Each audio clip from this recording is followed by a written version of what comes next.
Hello folks, so this lecture video I'm going to try to clarify endochondral ossification, okay?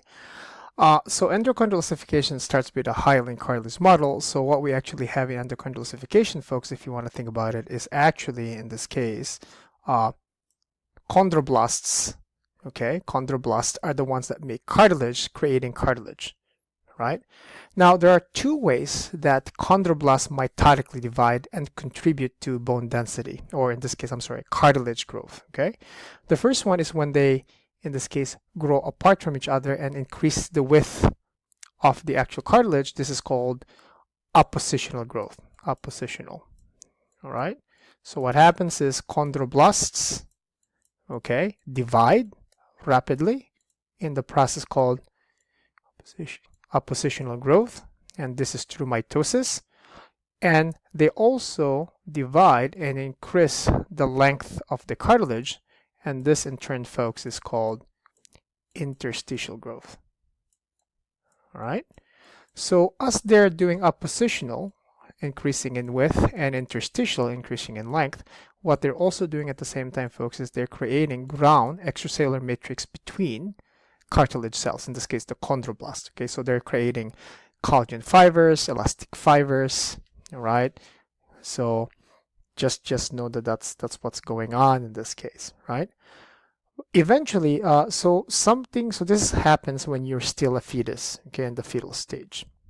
So I should have done this scholarly. What happens is, in previous instances, cartilage actually has no blood supply, but eventually a blood supply actually eventually penetrates, in this case, makes contact with the actual cartilage model, the hyaline cartilage. And from the blood, there's a migration, folks, okay, if you want to think about it, of osteoprogenitor cells.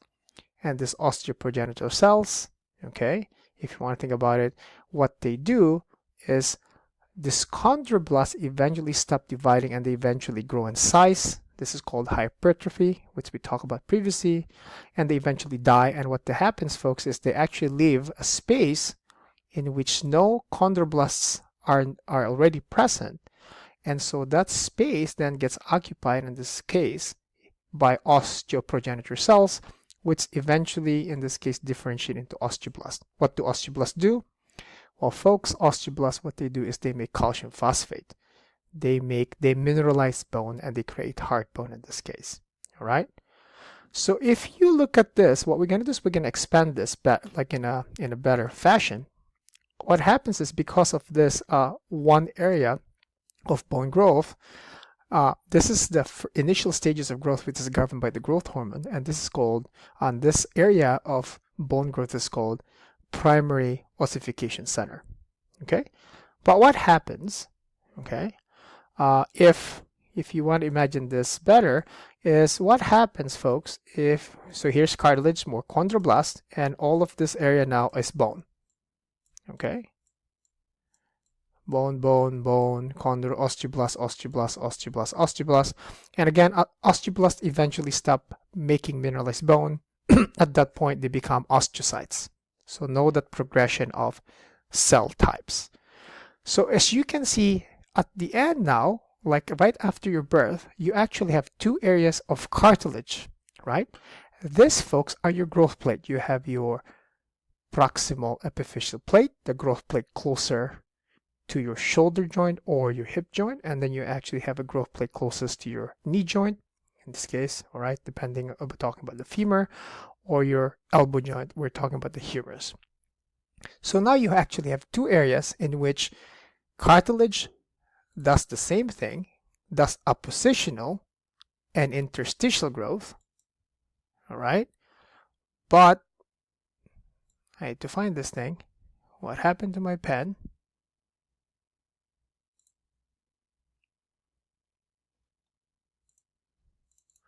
But eventually, what happens now is you have two areas in which cartilage growth is actually occurring, and this cartilage growth is being constantly replaced by osteoblasts into mineralized bone. These two areas, if you look at the two red areas of cartilage growth, those are called secondary ossification centers. And this is what occurs during childhood, okay, your first growth spurt, and during adolescence, which is your secondary growth spurt. All right.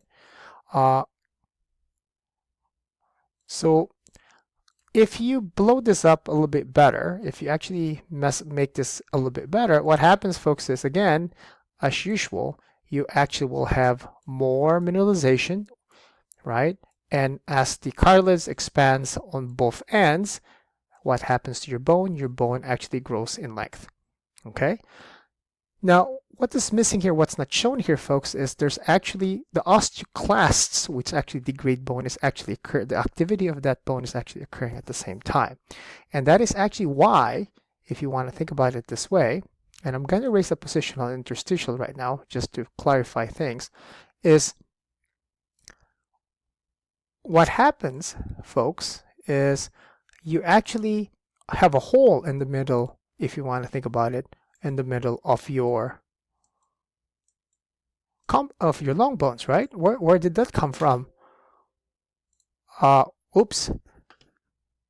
That came from, okay, so the hole in the middle of your long bone, folks, came from the activity of, okay, and I'm just gonna draw a medullary cavity here. And again, this area here, folks, this area here is actually space. Where did that space come from? That space came from the activity of osteoclasts, right? So if you redraw all those cartilage tissue, right, or this chondroblast making cartilage, and all of this osteoblasts making, right, making bone, okay, what is going on at the same time is the inner layer and the outer layer, okay, is being degraded actually by osteoclasts. And that is actually why you actually have this cavity, right? This space in the middle of a long bone. All right. And the activity, folks, of osteoclast and osteoblast on both sides, if you want to think about it this way, is on the inside, on the endoyastal surface, and on the periosteal surface, is obviously governed by hormones, or in concert as well with the osteoblast and osteoclast. When do osteoporosis occur? Osteoporosis occur, folks, there's always a happy balance between the activity of osteoclast, the cells that actually degrade bone, and osteoblast, the cells that actually make a bone. When you actually have more of in this case, the activity of osteoblast, you actually have bone growth. When you have a higher activity of osteoclast, you actually have a more bone resorption. And that is actually not very good for you, and that's actually how you get osteoporosis.